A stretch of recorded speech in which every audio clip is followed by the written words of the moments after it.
हाथरस वाले बाबा का paper leak से एक बड़ा कनेक्शन सामने आया। बड़ी अपडेट है कि हाथरस वाले बाबा जो पहले पुलिस में नौकरी करते थे, 2006 के अंदर उन्होंने यूपी पुलिस की नौकरी छोड़ी और उसके बाद एक बड़ा दरबार खोला और सत्संग का काम शुरू किया।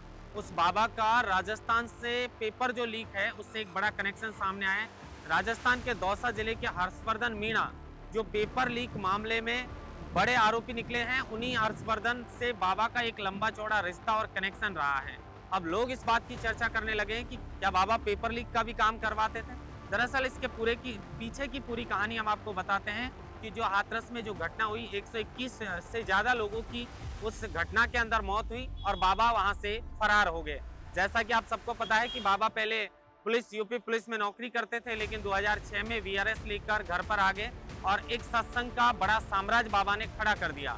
लेकिन जैसे ही बाबा का राजस्थान से कनेक्शन सामने आया, दौसा के अंदर एक मकान बना हुआ है और ये मकान बनाया है हर्षवर्धन पटवारी ने। हर्षवर्धन पटवारी वही है जो राजस्थान के पेपर लीक का एक बड़ा सरगना है, बड़ा आरोपी है।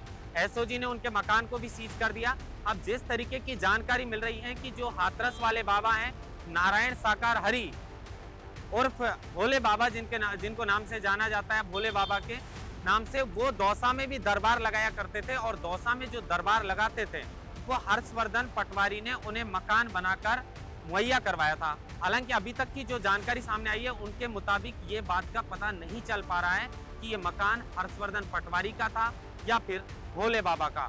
लेकिन हर्षवर्धन पटवारी का राजस्थान के पेपर लीक से बड़ा कनेक्शन था और हर्षवर्धन पटवारी का खास रिश्ता था भोले बाबा से। काफी लंबे समय तक उनका मिलना जुलना रहता था, शायद वो अब भी मिलते थे। हालांकि हर्षवर्धन पटवारी जो हैं, उनका नाम पेपर लीक में आने के बाद वो मकान जो है वो पूरी तरह बंद कर दिया। अब लोग चर्चा कर रहे हैं कि जब दौसा में सत्संग का आयोजन होता था तो यहाँ पर पुलिस बल भी तैनात नहीं होता था। जैसे लापरवाही हाथरस के अंदर बरती गई कि जहाँ पर 80,000 लोगों को बैठने की परमिशन थी, वहां पर लगभग 2.5 लाख से अधिक लोग वहां पर पहुंच गए थे। ऐसे में ये भगदड़ वाली घटना हुई और सैकड़ों की संख्या में घायल हुए और सैकड़ों से अधिक 121 से अधिक लोगों की इस मामले में जान चली गई। लेकिन अब हाथरस वाले बाबा राजस्थान की रडार पे, राजस्थान पुलिस और एसओजी की रडार पर भी आ सकते हैं, क्योंकि उनका कनेक्शन हर्षवर्धन से निकला है। अब उस मकान की भी जांच करवाई जाएगी कि क्या वो जमीन जो है वो हाथरस वाले भोले बाबा की जमीन थी, क्या हर्षवर्धन की वो जमीन थी, और अगर हर्षवर्धन पटवारी की वो जमीन थी जो पेपर लीक का सरगना था, तो वो जमीन भोले बाबा को क्यों बनाकर मुहैया करवाई। उसमें शानदार एक मकान जो है, एक बिल्डिंग उसमें बनाकर उन्होंने भोले बाबा को दी, जहां भोले बाबा सत्संग का आयोजन किया करते थे। अब बड़ी बात यह है कि इस मामले की भनक राजस्थान पुलिस को और एसओजी को भी लग चुकी है। तो अब एक के बाद एक पन्ने जब खुलेंगे तो हाथरस वाले बाबा की कुंडली भी राजस्थान के अंदर खोली जाएगी और उस कनेक्शन का पता लगाया जाएगा। जो राजस्थान के पेपर लीक के सरगना जो हर्षवर्धन पटवारी हैं, उनसे जो हाथरस वाले बाबा का जो कनेक्शन है, उस कनेक्शन का पता लगेगा और उसके बाद एक हो सकता है कि चौंकाने वाली खबर सामने आए।